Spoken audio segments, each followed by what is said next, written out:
Assalamualaikum warahmatullahi wabarakatuh. Welcome back to CSP Channel Sharing and Learning. Salam sejahtera buat teman-teman semuanya.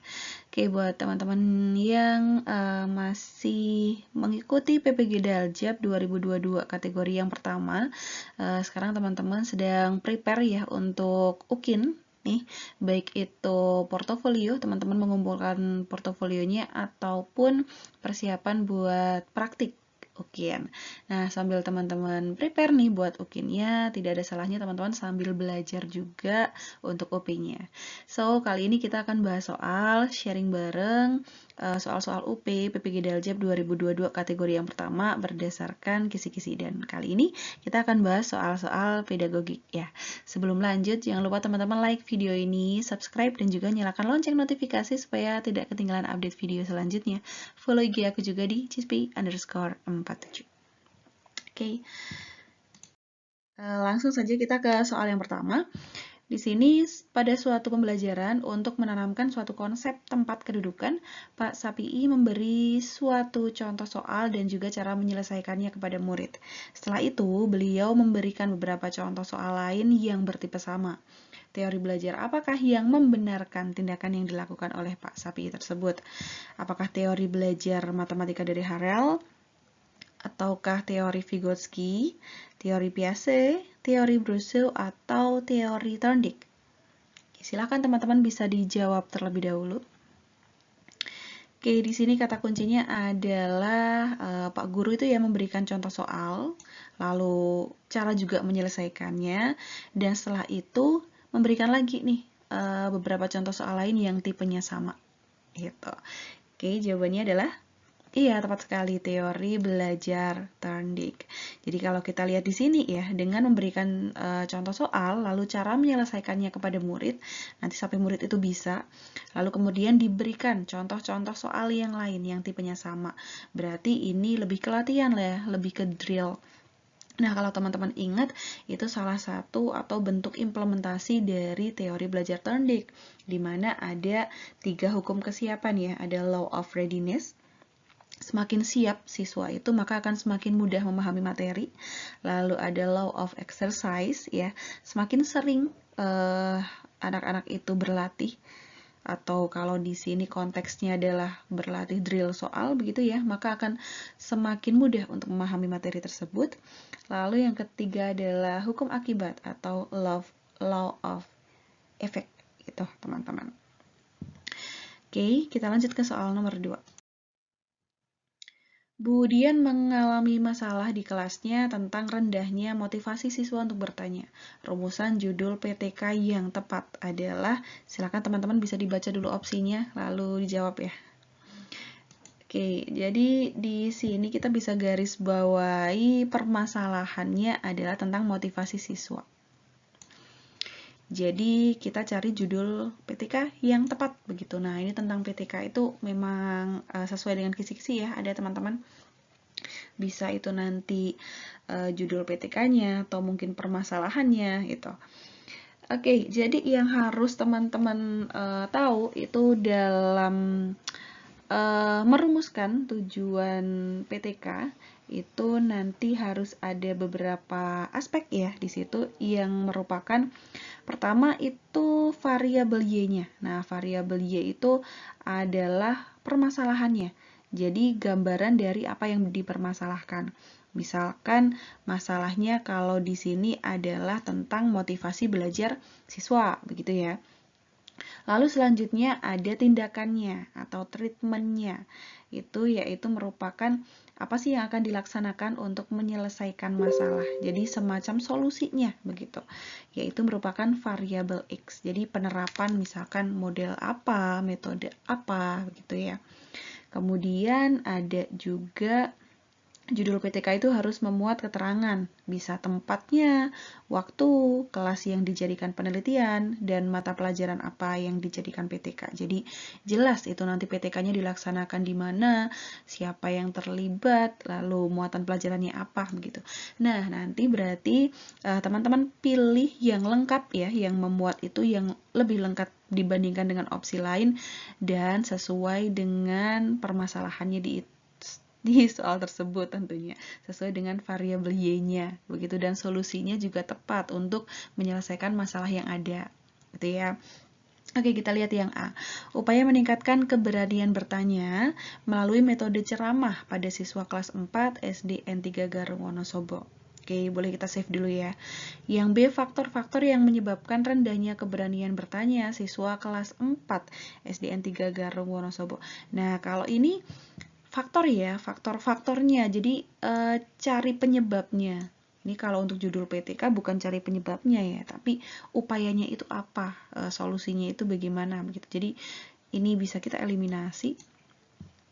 Lalu yang C, upaya meningkatkan kemampuan bertanya melalui metode diskusi bus group pada siswa kelas 4 SDN 3 Garung Wonosobo. Oke, boleh kita save dulu. Yang D, upaya peningkatan kemampuan bertanya melalui penerapan metode tanya jawab. Oke, di sini ada ya, ada permasalahannya, itu motivasi siswa di sini jadi peningkatan kemampuan bertanya melalui penerapan metode tanya jawab. Ada solusinya, tetapi ini kurang tepat ya, subjeknya itu siapa, kelas berapa, di mana, berarti ini kurang tepat, bisa kita eliminasi. Kalau kita lihat sama halnya dengan yang E, di sini juga kurang lengkap juga, hanya sampai kepada metodenya, metode diskusi begitu ya. Oke, di sini kita ada opsi A dan juga yang C, sama-sama meningkatkan ini keberanian bertanya, kemampuan bertanya juga. Oke, dengan metode ceramah, lalu yang C metode diskusi, D diskusi, ini ya bus group, seperti itu.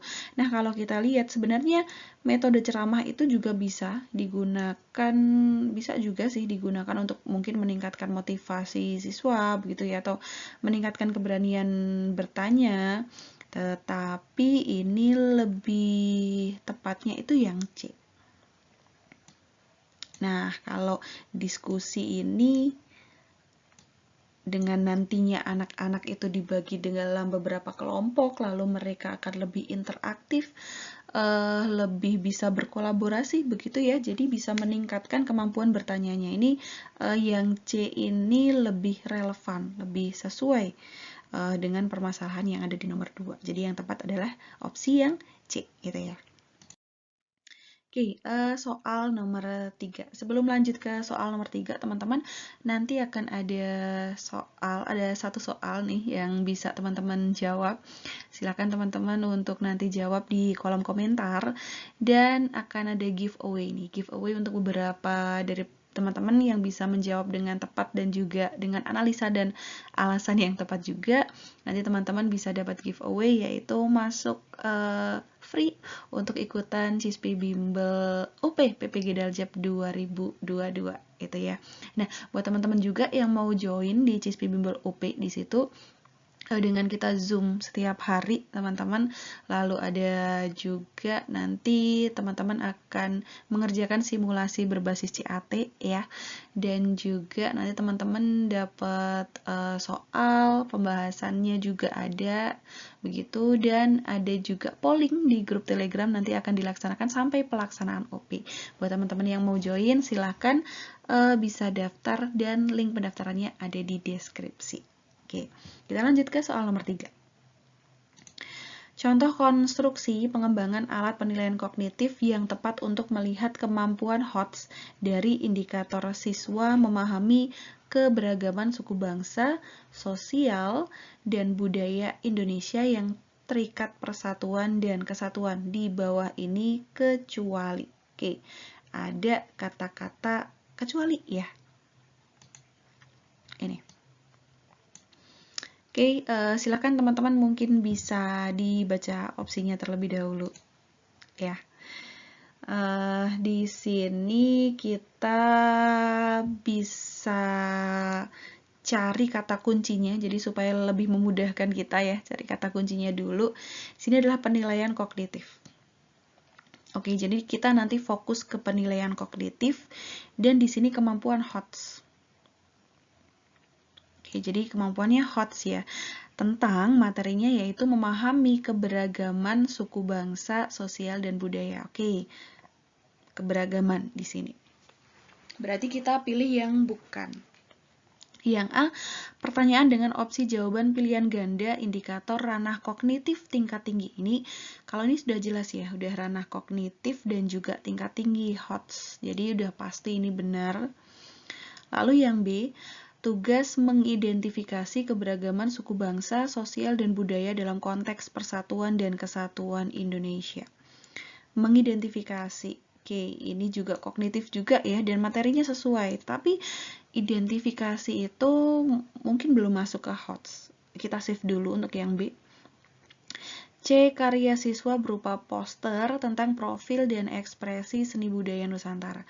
Oke, poster. Poster di sini mungkin bisa masuk ke keterampilan, tetapi poster itu membuat poster, membuat juga bisa masuk ke pengetahuan juga, kognitif juga ya, dan ini HOTS, begitu membuat itu kan C6. Jadi ini juga tepat ya, bisa masuk teman-teman. Coba kita ke yang D. Tugas pengumpulan gambar etnik, produk, dan ekspresi seni budaya bangsa Indonesia.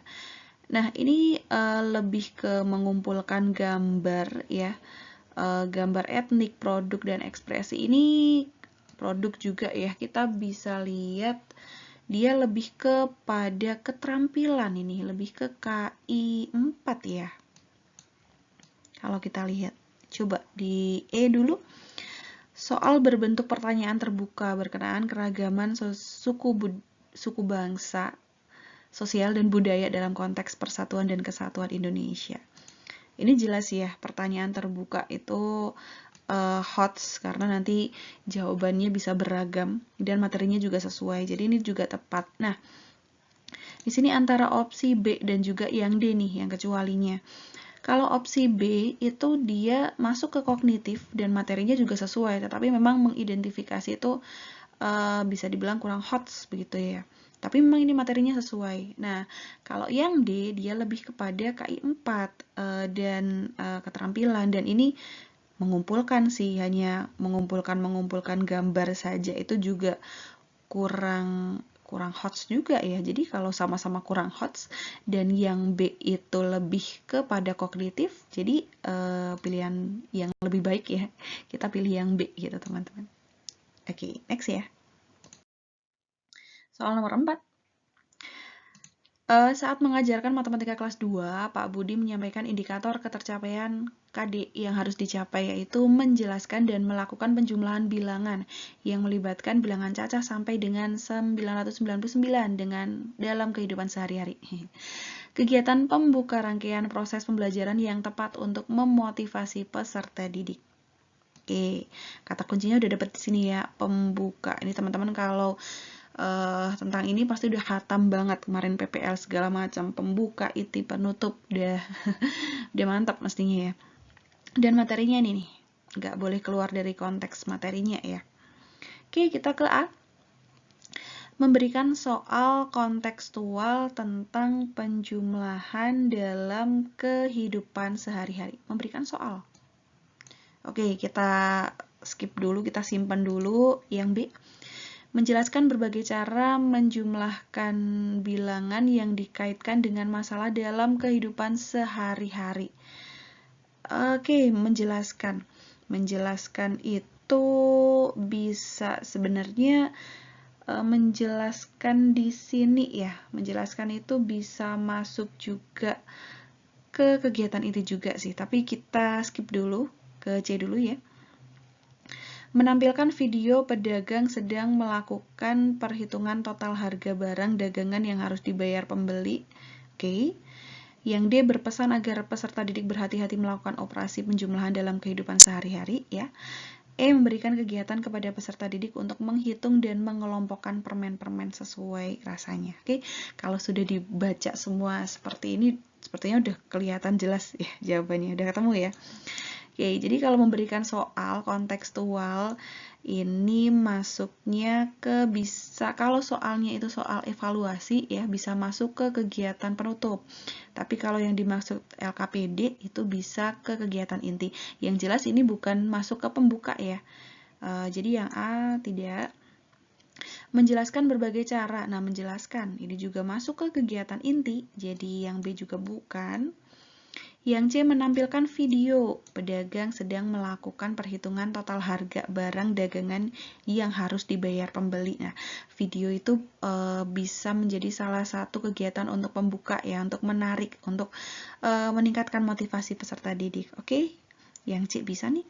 Kalau pesan ini udah jelas ini di kegiatan penutup bisa ya. Lalu yang E, memberikan kegiatan kepada peserta didik untuk menghitung dan mengelompokkan. Nah, kegiatan berarti di kegiatan inti. Udah jelas, berarti jawabannya adalah yang C. Oke. Soal nomor 5. Pak Anas melakukan pembelajaran untuk memenuhi indikator menentukan kelipatan persekutuan terkecil atau KPK dari dua bilangan berkaitan dengan kehidupan sehari-hari. Berikut ini yang bukan termasuk kegiatan membuka pelajaran dalam pembelajaran yang berlangsung untuk mencapai indikator tersebut. Oke, masih membuka, tetapi di sini yang bukan ya. Kita lingkari di sini.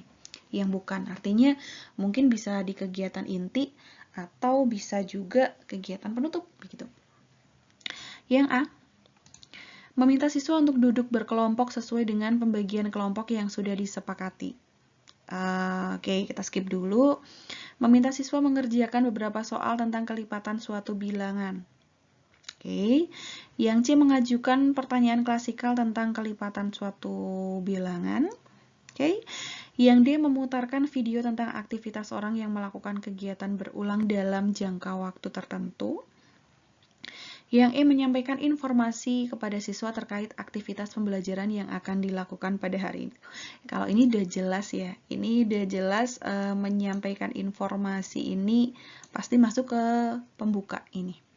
Ya, jadi informasi terkait kegiatan hari ini apa saja sih? Nah, itu udah pasti di kegiatan pembuka ya. Oke, kita kembali lagi. Yang A meminta siswa duduk berkelompok sesuai dengan pembagian kelompok yang sudah disepakati. Duduk berkelompok ini bisa tergantung dari model pembelajarannya sih. Membuat kelompok itu bisa masuk ke kegiatan inti ya, atau bisa juga masuk ke kegiatan pembuka begitu. Bisa.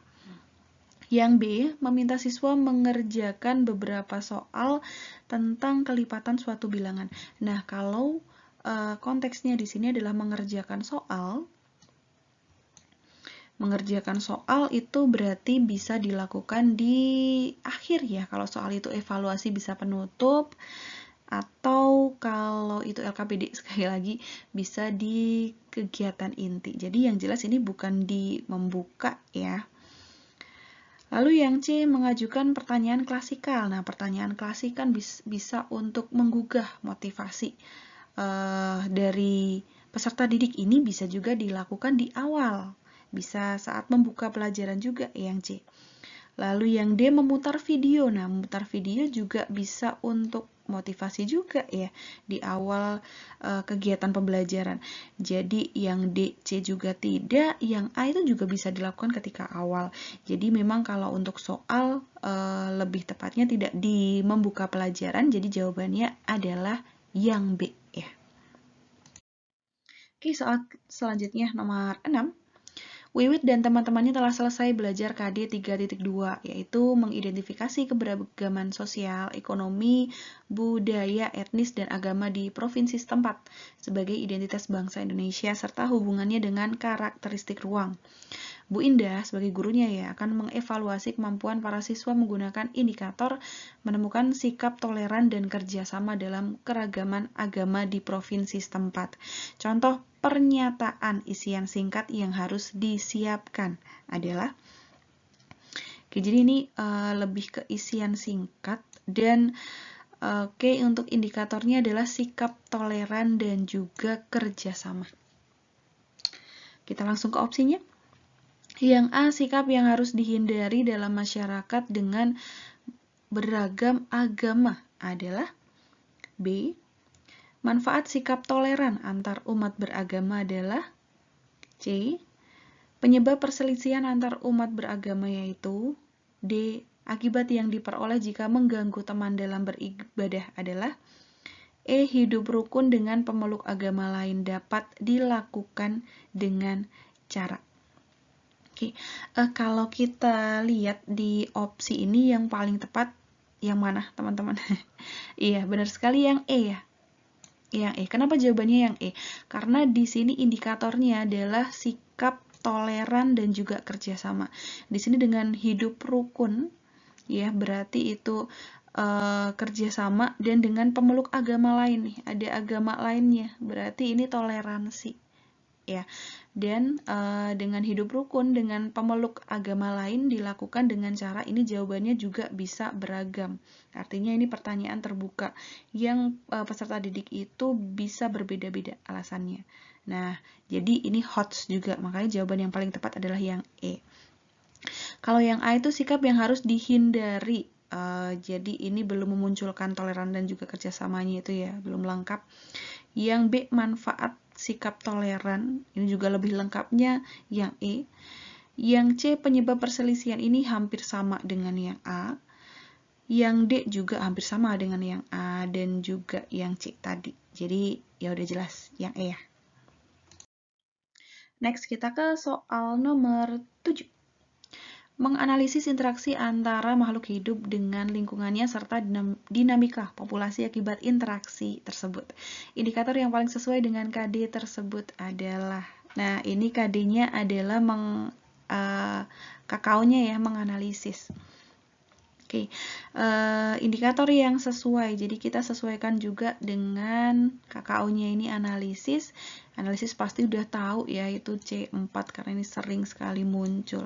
Jadi kita cari juga, tidak boleh di bawah dari itu ya, paling tidak minimal sama di C4 gitu. Yang A, tapi materinya juga harus sesuai ya. Nanti sudah sama C4 tapi materinya tidak sesuai gitu. Jadi harus teliti juga. Yang A, mengaitkan jumlah makhluk hidup tertentu dalam populasi dengan jumlah makhluk hidup yang lain. Nah, mengaitkan itu C4, jadi sesuai ya. Lalu ini materinya juga sesuai dengan di situ yang KD-nya ya. Jadi ya udah ketemu nih kayaknya jawabannya yang A. Oh gitu. Kalau udah yakin ya udah langsung aja ke soal berikutnya. Tapi kita bahas aja untuk yang lainnya. Yang B, membuat poster yang menggambarkan interaksi makhluk hidup dengan lingkungannya. Ini C6 nih teman-teman. Yang C, mengidentifikasi komponen ekosistem, ini udah jelas salah ya, karena ini lots. Menjelaskan, ini juga lots ya. Lalu yang E, membuat jaring-jaring, ini juga C6 nih, membuat. Jadi yang lebih tepat memang C4 ini, sama-sama dan materinya juga sesuai. Gitu. Oke, sekali lagi nih buat teman-teman, silakan sambil kita sharing bersama ya, bahas soal bersama, jawab bersama, dan dianalisis juga bersama. Silakan untuk teman-teman bisa jawab nanti di kolom komentar ya, jawabannya apa dan juga analisisnya, alasannya kenapa menjawab itu. Besok akan diumumkan, saya umumkan di IG ya. Jangan lupa untuk follow di cispi_47. Oke, soalnya adalah seseorang siswa mengalami penurunan prestasi belajar secara berkelanjutan. Hasil wawancara menunjukkan siswa tersebut mengalami motivasi belajar yang rendah. Sebagai seorang guru, tindakan yang tepat untuk memfasilitasi kebutuhan siswa yaitu apa? Apakah A, menyimpulkan masalah konseling? Ini konseling ya, kurang nih. Konseling adalah rendahnya kecerdasan siswa gitu. Lalu yang B, meyakinkan semua pihak sekolah telah menempuh langkah bantuan. C, mengkonsultasikan permasalahan siswa kepada unit layanan pendidikan. D, menganalisis data hasil belajar dan juga tes intelijensi siswa. Lalu yang E, menemukan masalah utama yang dialami oleh siswa. Ya, silakan teman-teman semuanya untuk dijawab di kolom komentar. Sekian dulu yang bisa aku sampaikan, semoga bermanfaat buat teman-teman semuanya. Sampai jumpa di video-video selanjutnya. Salam Cispi Channel Sharing and Learning. Wassalamualaikum warahmatullahi wabarakatuh.